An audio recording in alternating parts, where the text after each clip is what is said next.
Hi guys, welcome back to my channel SSC maths by SS. कैसे हो यार आप सब? आई होप सबने एक टेस्ट दे दिया होगा रिपोर्ट का। इसका शॉर्ट एनालिसिस कराऊंगा मैं, मिनी एनालिसिस होगा एक तरीके से। ठीक है। और रीजनिंग में जो देखते हैं, पहले तो क्वेश्चंस कौन से गलत हुए हैं वो पहले चेक करता हूँ मैं, सिली मिस्टेक हुई है क्या हुई है, फिर आपको चीज़ें बताता हूँ मैं। ठीक है। उससे पहले रैंक दिखा देता हूँ आपको कितनी गंदी है ये रैंक।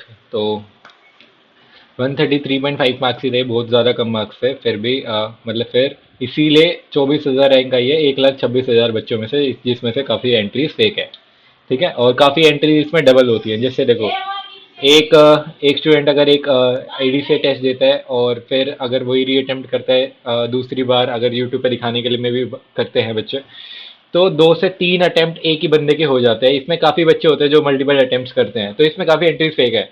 तो इसमें रैंक को लेकर इसलिए मैं हमेशा कहता हूँ कि कभी भी टेंशन मत लिया करो, रैंक इसमें मैटर नहीं करती है अभी। ठीक है। एग्जाम का लेवल मतलब मैटर करता है, क्वेश्चन रिलेवेंट है जो वो मैटर करते हैं आपको। और यही सब चीज़ें मैं बताता हूँ आपको। जैसे मैंने टेस्ट दे दिया, सिर्फ टेस्ट दे के मतलब मार्क्स दिखा दिए, उससे कोई मेरा मतलब नहीं है, सिर्फ उतना मतलब नहीं है मेरा। मेरा आपको ये सब दिखा मतलब कराने का ये मोटिव है कि सबसे पहले तो आपको सारे सॉल्यूशन दिखाने हैं मुझे। ठीक है। दूसरी चीज़ कि आपको स्पीड दिखानी है कि किस स्पीड से आपको एग्जाम में क्वेश्चंस करने हैं। ठीक है। फिर थर्ड चीज़ क्या है कि आपको क्वेश्चंस बताने हैं पहले। थर्ड चीज़ क्या है कि आपको एक मॉक का ओवरव्यू देना है मुझे कि mock exam point of view से मतलब सेम पैटर्न का है या नहीं है, मॉडरेट लेवल है, डिफिकल्ट लेवल है, वो मेन चीज़ है यहाँ पे। और जो क्वेश्चंस इररिलेवेंट है या फिर रिलेवेंट है एग्जाम को लेकर, वो मैं मतलब एग्जैक्टली अच्छे से समझता हूँ कि कौन से क्वेश्चन एग्जाम में आ सकते हैं। वही सब चीज़ें मैं आपको बताने की कोशिश करूंगा यहाँ पे। ठीक है।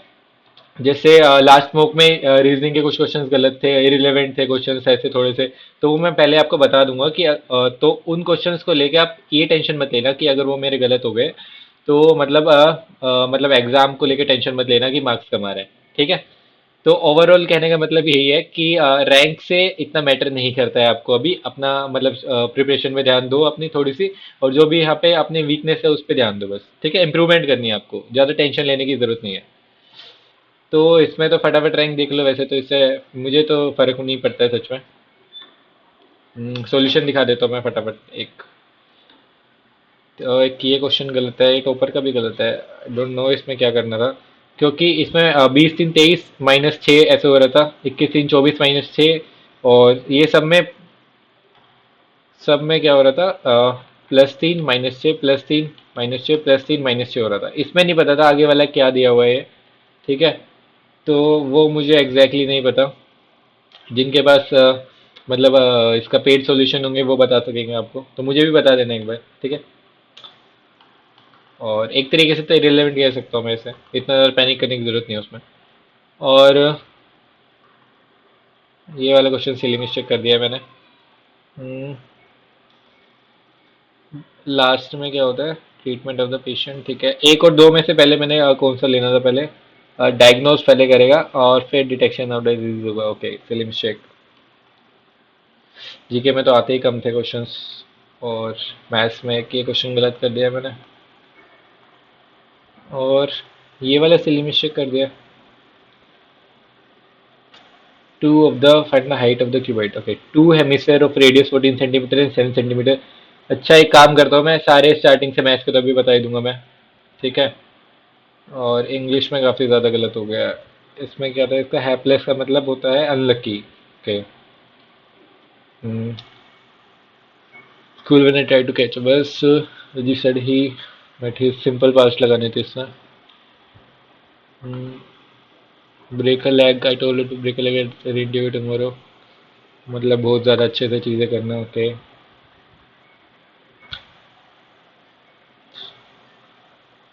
पॉजिटिव डिग्री में नो कैसे आएगा, आएगा यहाँ पर? वैसे पॉजिटिव डिग्री वाले आते नहीं है क्वेश्चंस। अभी in bonnet to be obsessed with something, सारी रिवीजन की जरूरत है।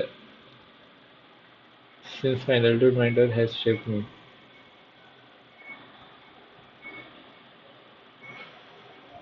ये क्वेश्चन गलत नहीं है इसमें, क्योंकि हैज़ का, एक सेकेंड रुको। तो अच्छा, हाँ सही है क्वेश्चन यार, मैं क्योंकि मेंटोर तो सिंगुलर है ना। ओके। ठीक है। इतनी सारा सिली मिस्टेक की हुई है इंग्लिश में। मैथ्स में आपको दिखा देता हूँ, फटाफट सारे क्वेश्चन करके ही दिखा देता हूँ। अ, ये वाला क्वेश्चन अभी के लिए स्किप करता हूँ, दिमाग खराब हो गया था उसमें मेरा। जो जो क्वेश्चन डिफिकल्ट है वो मैं बता देता हूँ आपको फटाफट। Ratio of the cost price of, simple है ये, इतना मुश्किल नहीं है इसमें। ये भी सिंपल के। इस वाले क्वेश्चन में ट्रिपलेट का मतलब ये था, ये ट्रिपलेट नहीं था, वो नहीं था ये ट्रिपलेट 5 12 13 वाला। ये ट्रिपलेट का मतलब था कि कौन से 3 साइड्स है जिससे ट्रायंगल एक फॉर्म हो सकता है, इनको क्वेश्चन ऐसे देना चाहिए था। इसमें ये लगाना था कि कोई भी 2 साइड्स का सम तीसरी साइड से हमेशा बड़ा होता है। ठीक है, जैसे A+C B से बड़ा होगा, ऐसे ही B+C A से बड़ा होगा। तो इसमें ये वाली प्रॉपर्टी यूज करनी थी इसमें। ठीक है, और हाँ, सिंपल इट वॉज। अब देखो ये वाला क्वेश्चन मैं दोबारा बता देता हूँ। जितने भी सीआई और एसआई के क्वेश्चंस होंगे ना, क्योंकि काफी बच्चे मेरे को ये कहते हैं कि अलग से सीआई और एसआई के, जो सीआई तो मैंने कराया नहीं तो सीआई करा दो।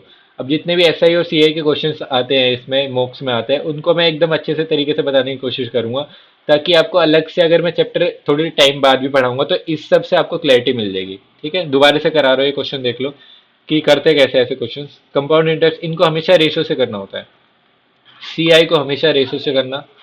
ठीक है, सी आई एस आई से आसान है, मैं पहले बता रहा हूँ। सी आई की इंस्टॉलमेंट एस आई से आसान है, एस आई की इंस्टॉलमेंट मुश्किल है, जो कि एग्जाम में बहुत रेयर आती है। ठीक है, compound interest on sum at 8% rate of interest in 2 years is this. 8% कितना होता है, 2/25। तो प्रिंसिपल रेशो अमाउंट निकलता है हमेशा, ये प्रिंसिपल और ये अमाउंट। तो 25 से 27 पहले साल, दूसरे साल भी 25 से 27। ठीक है, ये फर्स्ट ईयर, ये सेकंड ईयर। जिनको नहीं आता उनको सिखा रहा हूँ।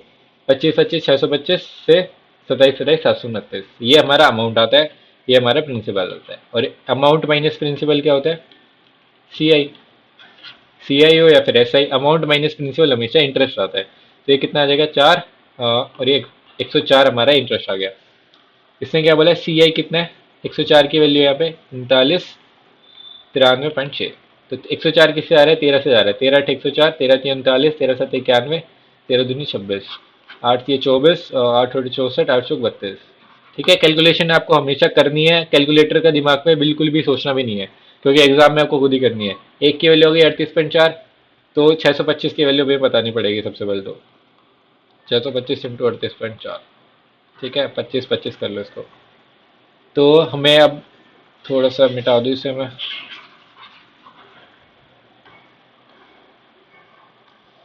What is the C I on same sum, मतलब प्रिंसिपल ले रहा हमारा, सी आई निकाल है 20% रेट इतने साल के लिए। अब इसमें इसको ब्रेक कर लो, 1 साल और 4.5 ईयर्स। ठीक है, ये कितना होएगा, इसको ब्रेक करने की जरूरत नहीं है। तो जितना रेट है ना, पहले साल 20% होगा पूरा, तो रेट को इससे मल्टीप्लाई कर दो तो सेकंड ईयर में उतना ही रेट हो जाएगा, 4/5 हो जाएगा रेट का। ठीक है, सिंपल सी एक चीज आपको याद रखनी है। तो प्रिंसिपल इशू अमाउंट कितना हो जाएगा, 20% है, 5 से 1/5, 5 से 6 पहले साल। दूसरे साल कितना हो जाएगा, इसको 20 से करोगे तो 16%, 4 × 16 4 25, 25 से 29। ठीक है, हमें क्या बताना है, सी ए बताना है। 25 25 125, 29 छः कितने होते हैं, 30 6 180, 174। तो हमें सी आई बताना है।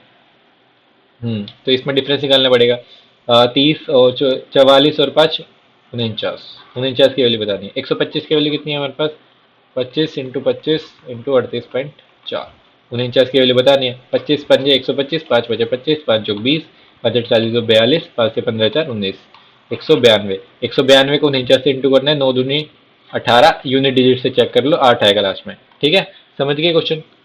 तो जब भी अब ये क्वेश्चन दोबारा आएगा, इसमें दो कॉन्सेप्ट है कि एक तो अगर ये मतलब ईयर्स पूरे नहीं होते तो वो कैसे निकालना है, रेट को डायरेक्टली उससे मल्टीप्लाई कर देना, एक चीज ये थी इसमें। और सीआई कैसे निकालते हैं, हमेशा प्रिंसिपल रेशो अमाउंट करके निकालना है आपको। ठीक है, दोनों चीज समझा दी मैंने। पूरे सीआई में सिर्फ ऐसे ही क्वेश्चन होंगे, अगर आपको सीआई की वीडियो कहीं से देखने की जरूरत भी नहीं पड़ेगी, मतलब यही क्वेश्चन आने वाला है, इतनी सीधी सी बात बता रहा हूँ मैं आपको। और हम्म, ये भी सिंपल था, इसमें भी कुछ नहीं करना था, लेंदी था थोड़ा सा, और कुछ भी नहीं करना था। अभी इसके जितने भी 3 फॉर्मूले 4 फॉर्मूलेज हैं, मैंने चारों के चारों अपने अलजेब्रा की क्लास में कराए हुए हैं। ठीक है, अलजेब्रा की फॉर्मूला क्लास में मैंने कराया हुआ है, फॉर्मूला क्लास में। सारे के सारे कराए हुए हैं उसमें, ट्रिग्नोमेट्री, अलजेब्रा और एक और सी मेंसुरेशन, सारे के सारे मैंने कराए हुए हैं। ठीक है, जाके देख सकते हो आप। अगर आपके पास टाइम नहीं है और रिवीजन करनी है तो डेफिनेटली जाके उसे देख सकते हो, क्योंकि इस फॉर्मूले पे हमेशा क्वेश्चन आते ही आते हैं। हम्म, ओके, ये भी कराया हुआ है, वीडियो से जाके देख सकते हो। अब ये वाला क्वेश्चन देखो, मैंने ना हिट एंड ट्रायल से करा था इसको, कोई भी मुझे वो नहीं लग रहा था, क्या नहीं लग रहा था। हाँ, इसका डायरेक्टली मेथड नहीं आ रहा था, दोबारा से मैं बता देता हूँ मैंने करा कैसे था ये। कि थोड़ा सा डिफरेंट क्वेश्चन पूछ दिया था इन्होंने। तो मेरी सिली मिस्टेक ये, मतलब ये वाला और ये वाला। Okay, n is a positive integer, 11n plus 120 is divisible by n है। ठीक है, एन एक इंटीजर है और एन से डिवाइड हो रहा है ये पूरा का पूरा। तो how many values of n can be possible, तो हमसे ये पूछा था। तो अब जब भी मतलब ये एन से डिवाइड हो रहा है, जैसे एक रखो एन की वैल्यू। ठीक है, तो एक रखोगे तो ये डिवाइड होगा, यहाँ पे 11n प्लस 131 होगा डिवाइड। अब दो रख दो यहाँ पे, तो दो रख दोगे तो 22 प्लस 120 तो भी डिवाइड होगा। ठीक है, तो ऐसे एन की मैंने वैल्यू हिट एंड ट्रायल करे थे, सारे पुट करी थी वैल्यूज। तो डायरेक्टली जो भी मैंने पुट करी थी, मतलब पुट करी थी वैल्यूज, तो 120 के जो भी फैक्टर्स है मेनली वही होंगे। इससे हमें एक चीज ये पता चल रही थी, जैसे 120 का फैक्टर कौन कौन सा है, एक होगा, दो होगा, तीन होगा, चार, पाँच, छः, सात, आठ, आठ होगा, और नौ, दस, ग्यारह, बारह, तेरह, चौदह, पंद्रह, 16, 17, 18, 19, 20, और 20 हो गया, 30, 40, 60, 120, कितने हो गए, पाँच, छः और तीन, नौ, एक, 10, तीन, 13 और दो, 15, एक रह गया, मिस हो गया, 15 हो गया। और एक तो 15 ही नंबर सो रहे हैं, एक मिस हो रहा है यहाँ पे। चार, पाँच, छः, आठ, नौ, 10, 11, 12, 13, 14, 15, 16, 17, 18, 19, 20, 21, 22, 23, 24, हाँ 24 आ गया ना, 24, 5, 120। तो ये 16 नंबर्स निकल के आ रहे थे जो 120 के फैक्टर आ रहे थे यहाँ पे। ठीक है, तो वही 120 तो कॉमन आएगा आएगा। अब जब ये जितने भी है इससे डिवाइड हो रही है चीज, तो कम्प्लीटली डिवाइड है वो। ठीक है, इससे कोई मतलब ही नहीं है, क्योंकि इसमें से भी कॉमन निकलेगी वो चीज। ठीक है, थोड़ा सा लॉजिकल क्वेश्चन था वो। और ये वाला सिली मिस्टेक कर दी, two hemisphere of radius this are melted, 2 by 3, 2 into pi r cube plus r cube. 14 का क्यूब कितना होता है मेरे को नहीं पता है। ए क्यूब प्लस बी क्यूब मैंने लगा दिया था, इसलिए गड़बड़ हो गई थी ये। तो लगा देता हूँ दोबारा से, ए क्यूब प्लस बी क्यूब। ए क्यूब प्लस बी क्यूब लगाते हैं, 14, 7, 21, ए प्लस बी का होल स्क्वायर 441 -3, 14 के 42 सतह, 7 दूनी 14, 7 एकम 7 और सॉरी 7 चौक 28 और 1 29, 7 दूनी 14, 7 चौक 28, 1 29। Okay, is equal to to form a cuboidal box of length and breadth, इतना find the height of the cuboid, height of the cuboid area. ठीक है, ये बताना था मैं। तो दो का मेरे ख्याल से मैंने 22 लगा दिया था, दो मिस हो गया था इसमें से। तो इसमें कुछ भी नहीं करना है अब। 11 में 4 गया 7, और 13 में सुन हो गया 4, और 3 में हो गया 147, 21, 7 147, 7 7 49, 7 या 21, 3 चौक 12, 4, ये कट गया। एच की वैल्यू कितनी आ गई, 22। ठीक है, फिर से मैंने 22 निकाल दी।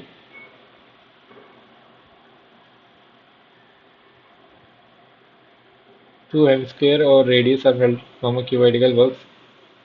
पता नहीं यार मैं क्या सिली मिस्टेक कर रहा हूँ इसमें, 22 क्यों आ रहा है मेरा बार बार। सिली मिस्टेक होगी, अगर आपको दिख रही है तो बता देना कौन सी है, दोबारा टाइम वेस्ट नहीं करेंगे उसमें। और ये वाला इतना मुश्किल नहीं था। इसमें इसमें डायरेक्टली मैंने पुट करके देख लिया था, वरना इसमें क्वाड्रेटिक बनेगी, अब क्वाड्रेटिक नहीं बनेगी, मतलब 4 पावर वाली बन जाएगी। और ऐसे क्वेश्चन मैंने मैन एंड वर्क के, मैन एंड वुमेन, इसकी कंप्लीट एक क्लास कराई हुई है यूट्यूब पे, सिर्फ सिंगल क्लास है। अगर उस सिंगल क्लास के बाहर आपको एक सिंगल क्वेश्चन मिल जाए ना, तो मुझे बता देना, मतलब एग्जाम पॉइंट ऑफ व्यू से जो रिलेवेंट होगा। ठीक है, मैं सिर्फ रिलेवेंट चीज़ें कराता हूँ, इरिलेवेंट चीज़ें नहीं कराता हूँ। इसके बाहर आपको कुछ नहीं आने वाला है, सीधी सी बात है। ये वाला क्वेश्चन इन्होंने थोड़ा सा पैटर्न नया दे दिया था बस, लेकिन अच्छा क्वेश्चन था, थोड़ा सा लेंदी था क्वेश्चन, इसमें दो क्वेश्चन मिक्स थे। ठीक है, और हम्म, इसमें देखो, ये जब भी होता है sec x cosec x sin cos tan cot, जब भी ये सामने सामने इक्वल होंगे तो इन दोनों एंगल्स का सम हमेशा 90 डिग्री होगा, याद रख लो, x प्लस वाई हमेशा 90 डिग्री होगा। ये प्रॉपर्टी है, सारी की सारी प्रॉपर्टीज मैंने ट्रिग्नोमेट्री की, ट्रिगोनो मैट्रिक की क्लास में कराई हुई है, वहाँ से जाके देख सकते हो।